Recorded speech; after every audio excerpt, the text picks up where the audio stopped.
Thank you so much. I'm really looking forward to this panel. I think when we go to a climate summit, it's often the case that everyone in the room sort of has a unanimous view on the climate emergency, carbon, the need for an energy transition. And we're going to do something very, very different on this panel because we're going to actually critique the fundamentals of what my guest, Doomberg, calls the Church of Carbon. And so, Doomberg, I've been a longtime reader of your Substack. You launched it back in 2021. Today, it is one of the top ranked Substacks on the network with more than 300,000 subscribers, one of the highest margin Substacks as well, as we were talking about in the green room. So just give us a little bit of a preview and summary of sort of your views on the energy transition and why you seem to have managed to capture a zeitgeist among hundreds of thousands of paying subscribers out in the world today. Yeah, Danny, first, thanks for having me. It's actually quite an honor to be here. I appreciate the opportunity to present a potentially contrarian view at a conference such as this. We come at this problem from a human first, physics based set of axioms. And so we begin with the fundamental axiom that energy is life and that the standard of living you get to have as a human is defined by how much energy you personally get to harvest. Disorder is spontaneous. In order to impose order on your local environment, you need to continuously waste heat. The second law of thermodynamics makes it such. And so our first critique is all energy is additive. There can really never be a transition because coal, which is not burned in Europe, will be greedily burned in India. And oil, which is not burned in China, will be burned in Brazil. And if you look at the raw numbers, the boom in renewable energy has not displaced any demand for fossil fuels. In 2024, according to the Statistical Review of World Energy, the world set a record for coal consumption, for natural gas consumption, for oil consumption. So the gating function of carbon emissions is production, not demand. And one of our, we call it a Doomberg postulate, is that all hydrocarbons produced will be burned by somebody somewhere, and local restrictions against such activities merely switch who gets to do so. And so unless until you have a global, tight, unified agreement to cut consumption of hydrocarbons, or you have a global, unified agreement to cut the production of hydrocarbons, all hydrocarbons produced will be consumed by somebody somewhere. And as a pro-human analyst, the the 7 billion people in the global south will not eschew hydrocarbons on their climb up of Maslow's hierarchy of needs, and it's not clear to us that it would be ethically um, an ethically defendable position to assume so. So that's one critique. The second critique is that the total cost of integrating intermittent renewable energy into modern grids is often hidden, lied about, politicized, and we try our best to educate our subscribers on the fundamental basics of physics that make that so. Which, by the way, for a conference like this, undoing that would be a great startup idea. And the core issue with integrating intermittent renewables into modern grids is when intermittency swamps dispatchability, things begin to break. And everywhere in the world where we see that, we see prices explode, we see um, resiliency degrade, we see decreases in grid on-time performance and the quality of the electricity. And we saw that in Spain, we see it in California, we see it in Germany, we're about to see it in China, which I know we'll talk about. Um, and so when you have insufficient dispatchability in a grid, it makes little sense to load it up with wind and solar and a scattering of batteries. There are places in the world where it does make sense at the margins, and we could talk about where that is. But that's sort of the second critique. The core thrust of the climate movement is that the electrify everything scenario is possible. Wind and solar are cheap, and all resistance to that those obvious conclusions must be sort of proxies of the fossil fuel industry, for example. And so that's the sort of the two main thrusts of our argument. All energy is additive. You're not going to displace coal burning. China is the prime example. India is a prime example. Um, and so, since it's not going to happen, our third conclusion from our work is that humanity is just going to roll the dice. So brace for impact. And if it truly is a climate emergency, then we'll all suffer the consequences of it. But we are, as a global community, regardless of the efforts and the hundreds of billions being spent, we're going to run the experiment and see what happens on the back end. So that's sort of a broad summary. Hopefully, that's what you were looking for, but that's our view. No, I think that is great. And look, I agree with you on the energy transition. I think one of the facts that was most struck by over the last 2 years is that there's never been an energy. In fact, if you look at history, the only energy transition is something like whale blubber, which basically just ran out because there were less whales. But if you look at wood, we actually burn more wood today than ever before. We burn more oil, we burn more gas, we burn more nuclear power every time, more coal. Now solar and electric. We have a voracious appetite, and it's sort of an infinite appetite because, to your point, and I agree with you 100%, humans will find a use for energy. If we produce it, they will come. And that may not be true in real estate, but it's certainly true in the power grid. Now, the second question and postulate you had there is around dispatchability, grid reliability. And this one I think is a little bit more contested because I think a lot of governments obviously are trying to do more around reliability. They want to have cheaper oil. They want to have cheaper access to energy. Um, and then there's this challenge of, particularly in the United States, where you have grids that are 100 years old. So if you go to California, which you mentioned, PG&E literally built out the grid in the 1930s. It was the Rural Electrification Act. Many of their technologies have been upgraded in 100 years. And so I'm curious, to what degree is this a function of the climate emergency and this focus around, kind of ideologically driven laws passed by the California state legislature versus an excuse that, hey, the grid is just really, really old. And after 100 years, it needs to be replaced and it's breaking down because of these new technologies. Sure. So my counter to that would be let's do the pilot. So I come from industry and we would never go from the lab to commercial scale without building a pilot. Let's build a city of 10,000 and power it just with wind, solar, and batteries and see how the grid does and what it costs. It's shocking to me that we're spending hundreds of billions of dollars and that experiment has not yet been run. It's really is testimony to the headlong rush into this. So there's lots of reasons why electricity is expensive in California. It's a single party state. All single party states become corrupt. Texas is a single party state. It's on its way to becoming corrupt. This is not a partisan statement. California is a single party state, and all single party states become corrupt. Um, but we've not yet seen really um, a dedicated experiment like the one I described. I'd love to see that experiment. I mean, I have batteries in my home. I'm a prepper. I have generators. I have solar panels. I have batteries, and the thought of running my home just on solar panels and batteries, I've actually tried the experiment. It's pretty amazing just how quickly, for example, running your air conditioning unit depletes your batteries and how often you have to recharge them, and then the actual you know um, capacity factor of your solar panels versus the rated wattage and so on. And all those things sort of scale up to the grid, but at the grid scale, there's more you can do. And sure, so let's design the perfect grid from zero.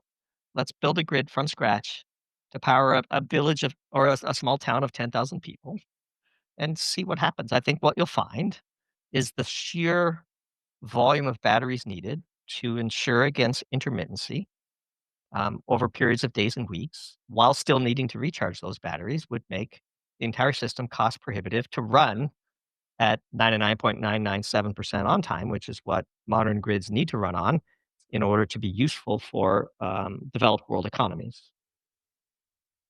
Let me ask you, when you think about this, I mean, one of the visions for the future of climate and the future of the grid is a completely decentralized model. So, in the way that you're describing this idea of neighborhood grids, this idea of instead of one big thermonuclear power plant in the center of the universe, we have distributed solar, we have distributed wind, batteries that connect it all together and sort of handle the load shifts from, afternoon sun into the evening or whatever the case may be. How much do you subscribe to that vision? Is that just cynicism? You're saying, hey, let's do this experiment because when you do it, you're going to find out it doesn't work? Or do you see that there's an opportunity there if there's the right technologies and the right innovations that can actually connect all the dots there? Well, I mean, you should do the experiment to uncover what doesn't work and therefore trigger what the true innovation investments should be. Right now, we have hand wavy platitudes. And I'm as a scientist, I'd actually like to run the controlled experiment. Historically, distributing systems doesn't make them cheaper. It's called economies of scale for a reason. Um, Operating a grid is extraordinarily complex. A grid is a chaotic system. It is sensitively dependent on initial conditions, large spinning turbines impart inertia onto a grid that give a mirage of linearity, but it is a highly chaotic system. And distributing it would make it, I suspect, far more susceptible to isolated shocks and imbalances, unable to be sort of handled at the grid level. A grid is a classic public good, and public goods are best managed centrally, but that comes with its own set of risks and challenges, which is, of course, monopoly, laziness, and corruption, and all those other things, which are real. But the point is, the global competitive nature of heavy industry is such that cheap energy is a bedrock of heavy manufacturing. Heavy manufacturing is a bedrock of military might. And so the country that cheats the most wins the most. This is why China burns 55% of all of the world's coal. And it is defeating the US in economic strength, military strength, technology strength, and all the things that sort of go into the foundations of geopolitical power. Probably sounds controversial, but if you're a longtime readers of Doomberg, that this won't come as a surprise to you. And so, you know, self-imposing expensive energy is impaling industry, which is then undermining geopolitical power, which Trump at a visceral level understands. I do have issue with his tactics, but that's the whiplash that we're seeing in the U.S. right now, and I think actually the Pentagon and DARPA um, probably agree. It's high time that the U.S. get back to building stuff which needs cheap hydrocarbons. Bombs are just condensed forms of energy, right? I mean, it's quite literally Europe can never rearm; it doesn't have the jewels. When I'm not going to get distracted on the national security topic. I will point out the Pentagon is the largest buyer of energy, so obviously has a huge stake in the energy system and the ability to produce power and to distribute it to where it needs it in the battlefield. But I want to pull back because one of the themes that you've talked about on Doomberg over the last few years, and we've seen this in the data, is this wildly expanding price of power production, energy transmission, and ultimately the final bills that every rate taker in the system is taking. So I look at New York, my bill has gone up almost double. Many people in California have experienced the same thing. We've seen this pattern in Iceland, the UK, Germany, France, throughout Europe. And you've covered this quite extensively. Um, you know, my read is obviously you kind of go towards this church of carbon, that people are very ideologically focused on this energy transition, which I tend to agree with to a degree. But is that really the key element that is causing energy prices to rise throughout the West, or are there other factors that you think are part of it as well? Let's to be clear, we have to write with a bit of rhetorical flair. We tried our best to be provocative without being polarizing, but the only thing worse in this business than being wrong is not having a view. Um, I think the data empirically shows that when you have a certain threshold of intermittent renewables introduced into a grid and insufficient dispatchability to handle it, and maybe we should define those terms. I just assume everybody knows them, but um, when intermittency exceeds dispatchability, things begin to break. And sure, the R squared isn't one, but it explains a fair bit of the variance, enough so that we ought to pause and have a conversation about why that is, and what can the VC world do about it. What is the main sticking point? How do we unstick it? Well, if we saw the right invention, we would change our view. Like again, our mental models, we don't care if they're wrong; they just have to work. And the moment they stop working, we're happy to discard them. But our view right now is that let's take China. So China produces most of its electricity from coal. Coal is base load, but it's not very dispatchable. China is also building an enormous amount of solar. Now, I happen to have experience in China. I was in and around the wind industry, for example, in the late 2000s when there was a quirk in Chinese regulation that all 50 megawatt and below wind turbines could be managed at the sort of local level. And so you saw this wave of 49 megawatt wind turbine plants being built and a wave of epoxy plants being built to supply them. And there hadn't been a sort of national level synthesis of how to integrate all this stuff into the grid. And so overnight, the switch was turned off and hundreds of millions and billions of investment were stranded because they just decided they weren't going to build any more wind turbines for a while they consumed what they had already built. This gets back to the whole central planning issue and all that stuff. And so China right now is building out a wave of solar capacity. This is often pointed out to us as some counter to our views. Well, soon enough, because there isn't really dispatchability, it has a fair bit of hydro, but China's predominantly a non-dispatchable baseload grid. And what we're seeing in France, which is also a non-dispatchable baseload grid in the form of nuclear, suddenly, as solar gets a certain market share, they bend on nuclear power plants to wind down production when they're not really designed to do that, or they have to, dump their excess energy at low prices because they have to get rid of it, the solar energy. And what we see in California, for example. So if California was not connected to its surrounding states, its grid would have collapsed a long time ago. And China's grid is about to run into trouble. And in fact, for all of the fanfare that this new solar project, high elevation solar project that I'm sure you're referring to has been getting, um, there's also some hesitation about the pace of solar deployment and whether or not the grid can handle it. And this is predictable because China is a non-dispatchable, high baseload, coal-backed grid. And whether it's nuclear or coal, whether there's carbon intensity or not, that fundamental aspect of how a grid operates just can't be ignored. I mean, you can for a while, but once you start getting grid reliability issues, once you have a high inverter-based grid like Spain had without the sufficient investment in inertial backup, then you're susceptible to nationwide collapse like we saw this April, which was a seminal moment, I think, a real eye opener for people. And so it's okay to say this is expensive. It's okay to say we need to do this because of carbon. But what's not okay to say is we need to do this because of carbon and it's cheap. That's sort of the sleight of hand at the core of this entire movement that we tend to be critical of.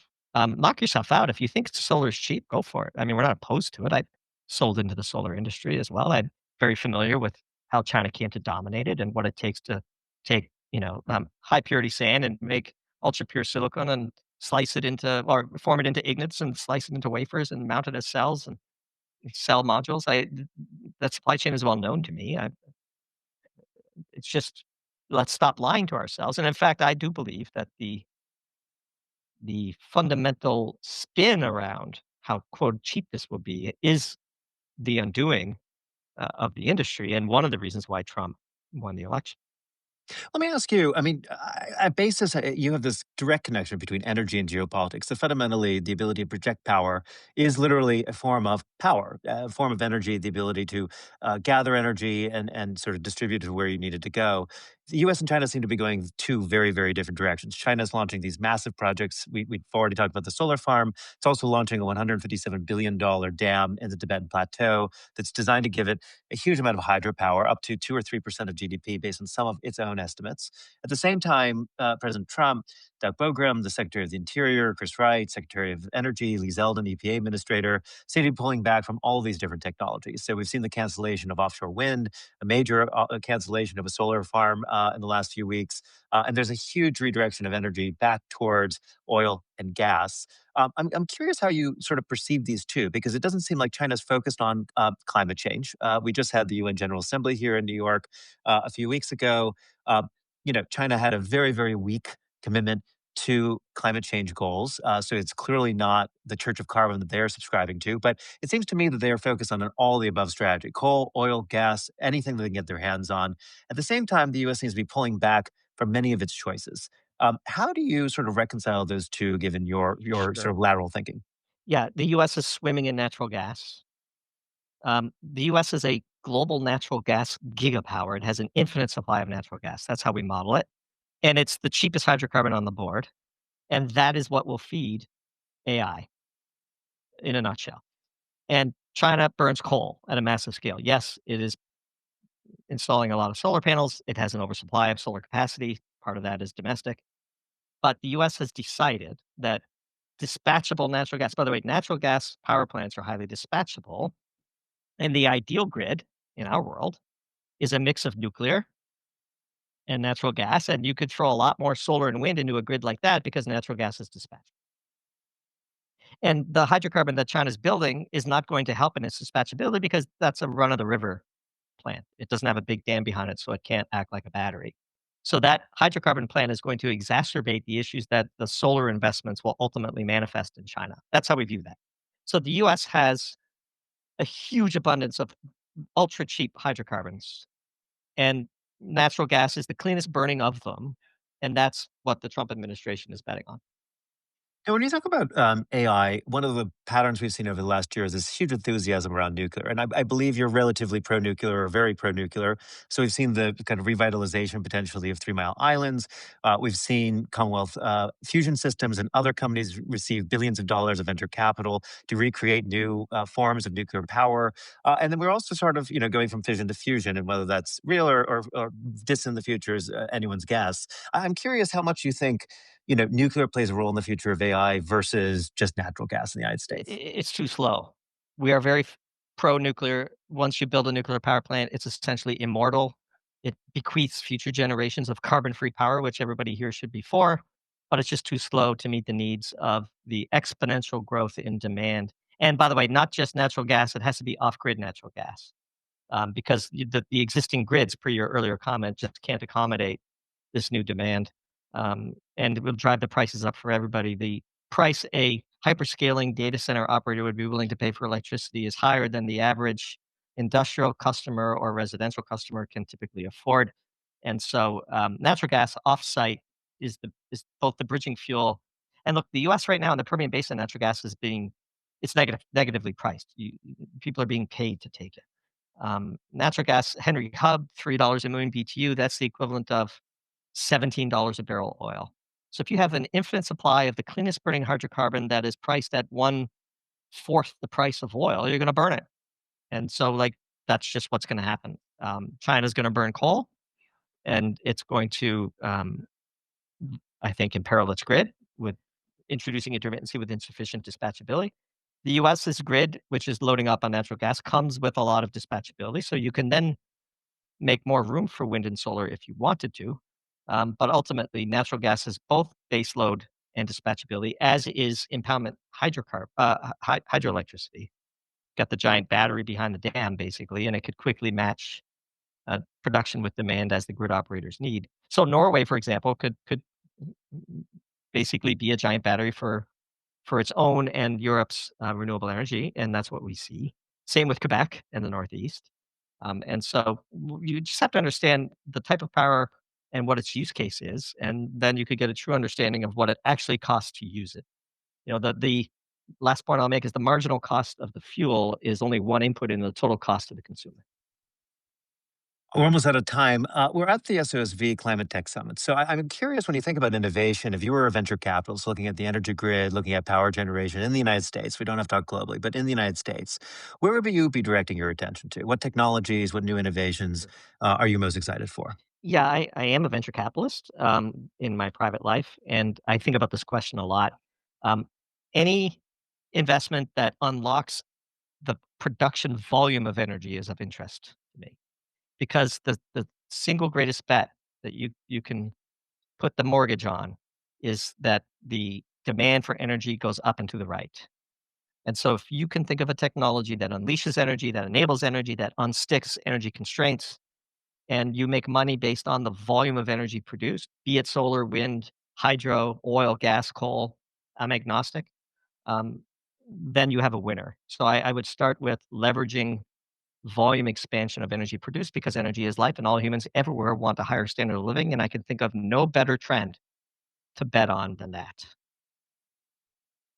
And when you let me redirect this question a little bit though. So when you think about obviously you can invest in a lot of power. Let's do the opposite, though. There are categories of VC investment going into clean tech, into climate change, into sustainability, resilience, pick whatever buzzword you want to use, that you think is a complete waste of money, that it's a complete distraction from what the grid and power generation needs. No, I mean, again, you're just highly dependent on government. And so governments can change, as we've seen in the US. And so it's just a higher risk profile than what we would look for. If you're totally dependent on subsidy and you're battling physics, there's still a lot of money to be had. Put your hand out and grab some. I mean, I'm a capitalist. Yeah. the second word in venture capitalist is capitalist. And so I don't begrudge people going down that. And if the government directs you to do it, look, I think what's happened to the wind industry is patently unfair. They were told by the Biden administration that thou shalt build 30 gigawatts offshore, and then the Trump administration comes in and destroys the equity stack of all these companies. This is unfair. This is whiplash. The capital planning cycle of the energy industry is longer than the political cycle of the United States, as the energy industry just found out. That is patently unfair. It's wrong morally. Um, Even if we're opposed to offshore wind for a variety of reasons, it doesn't mean what happened to that industry was right.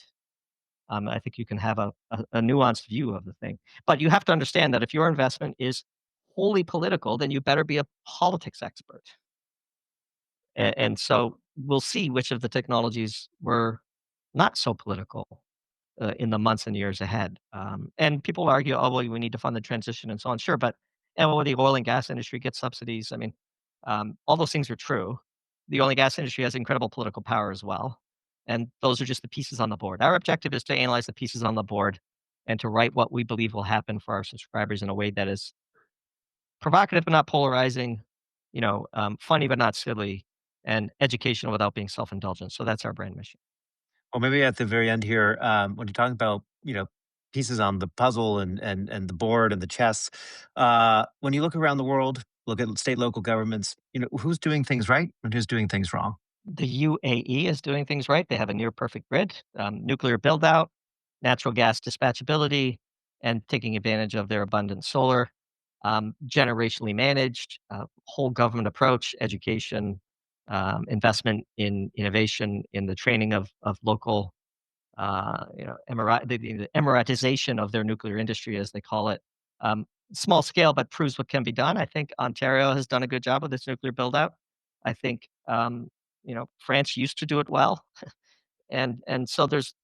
But when you go from country to country and grid to grid, you just use that same framework that we described earlier. What is dispatchable? What is baseload? What is what is intermittent?